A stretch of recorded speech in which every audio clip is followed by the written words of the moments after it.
Welcome to an all-new GTTV right here on Spike, and let's get to it because tonight is all about Call of Duty Black Ops 2. I'm inside Treyarch right now with studio head Mark Lamia. Mark, we're just about a month away from release, and tonight we've got brand new stuff no one else has seen. Yeah, we're going to show you stuff that we haven't told anybody about. All right, well, we love Call of Duty. We love what you guys are doing with Black Ops 2, and for folks that may need a little bit of a primer on it, this is the first Call of Duty really that's moving a little into the future, right? Yeah. It's an entirely new near-future fiction setting that we've created. It's a little more than a decade out. It's a time when in our fiction, we've seen the advancements of robotics and AI and drone warfare take over a network battlefield. And we have a theme throughout this thing and a villain who plays upon this perceived strength and turns it into a weakness. That's right, Raul Menendez. Yeah, and he is a villain that we have worked very hard on. We really, wanted to focus on creating a memorable villain. He is behind stoking the fires of this Cold War, and he is executing his master plan in this year, 2025.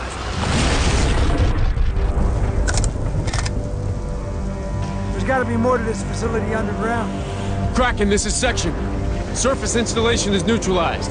Moving to investigate secondary structure. Now at E3 we got to see Los Angeles, which was set in 2025, and tonight we're showing a brand new level called Monsoon. This is a futuristic level as well, the first futuristic level in the game. Yeah, we have some story set up for you that's in the future, but this is the first level that you're going to be playing, and you're part of JSOC's counter-terrorist, elite counter-terrorist group. Look at this. What we saw up top was just a front. And you're dropped in there with your squad, with Harper and with Salazar, and these are going to be important characters that you're going to play through in the game. And you've got intelligence that he is there in Myanmar and he is doing something, and you're going in there to get the drop on that intelligence and just find out why he's there and what's going on as you're on the hunt for him. Sexual, you seen this? Yeah. Be ready to move on my kill. And I hear there's some wingsuits in this level? There's all kinds of future technology in this level, and all kinds of just great, epic action adventure that Call of Duty people love to play. What are we going to see in this level that's going to set it apart? There's multiple paths that you can play. So when you play this level, the path that you take is not the only path that you can fight through and play in. We've created multiple pathways to fight through and play, and they play differently. And there's different things and different mechanics that you can use to advance yourself inside the level. Salazar, take it out! On it!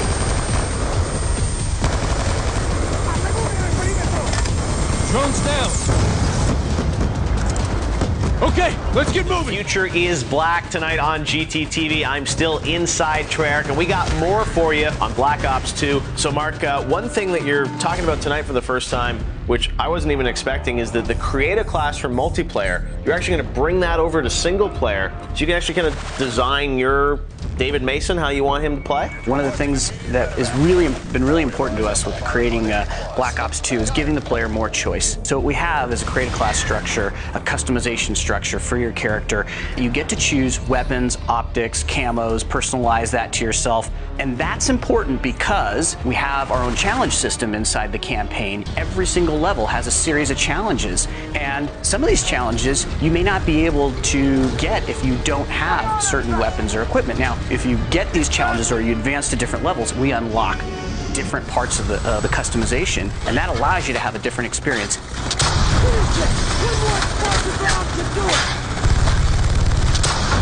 Now, on Black Ops 1, you guys pushed pretty heavily on 3D. You're one of kind of the first games that had done 3D in a big way. Are you going to do that again? I know 3D's kind of cooled off a little bit, I feel like, for gamers. You know what? 3D right out of the box. I mean, there's so many great, TVs that are coming out, and the experience is so immersive and visceral when you're playing, in particular, a first-person shooter.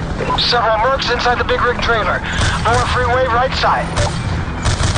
One of the cool pieces of technology is a dual play screen, which isn't 3D, but it leverages the 3D technology so that people who want to play co-op, you have to split the screen, right? Yeah. Well, in dual play, you get your own full screen, leveraging that same 3D technology that we've developed already.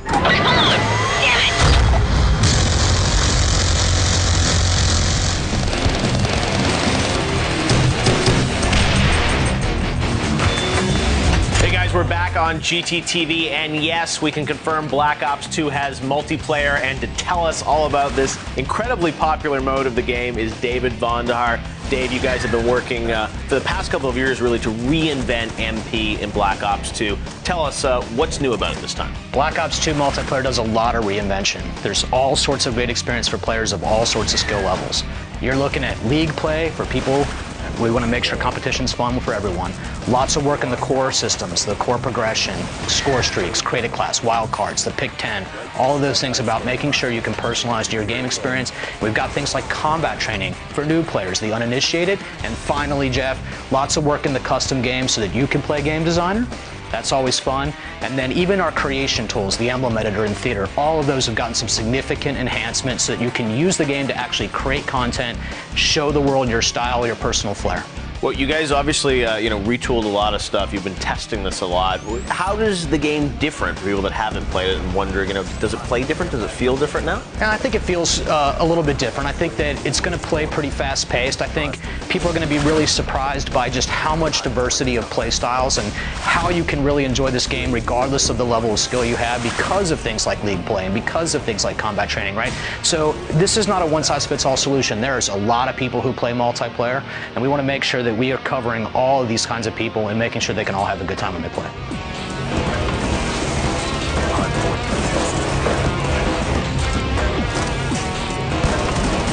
Now, on day one, how many maps are people going to get to play in Black Ops 2? We're going to have over a dozen maps that players can participate in, from large to medium to small and everything in between. Good, great variety of lots of locations, locales. People are going to have a good time. But they're all in the future, so we're going to have LA, as we've seen in a couple of maps, and we go all around the world too? Yeah, it's actually all around the world. A lot of different locations, a lot of different scenic backdrops, a lot of different gameplay styles covered because you get to hop around the place.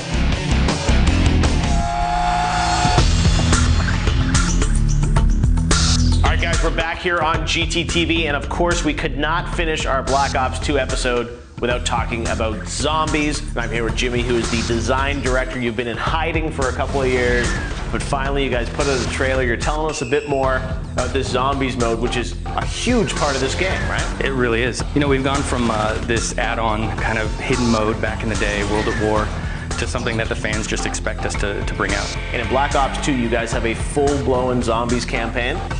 We have one of the biggest play spaces that we've ever created, which was a big challenge for us given the confines that we're used to with zombies. Now, Mark, you guys have talked a lot about this game over the year, but one thing you've been kind of keeping hidden is the zombies mode, and now you've teased us a bit about it. Tell us, how much is there to zombies in this game? Yeah, it's massive. The team really went for it. There are multiple modes of game. There is the big expansive world that we've created. We call it Transit. It's 1 to 4 players co-op, all new characters, all new world, different ways to traverse the world. Of course, you've seen the bus in the video. That's one way to get around in this world, or you can head into the fog. Each have their pluses and their minuses in terms of that zombies infestation. There are buildables in the world, so there are different components in the world that you can put together, and these, create either additional weapons or maybe access to certain areas. Of course, all the great zombie mechanics that people love are returning. Them, the mystery box, the pack-a-punch machine, and perks. All that stuff is in there. It's just, everything is exponentially bigger. So all that, yet I understand there's even more that you guys have in zombies, and tonight we got a little taste of that? Yeah, let's take a look. Cool.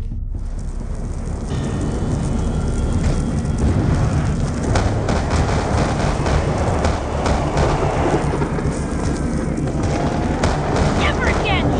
Never.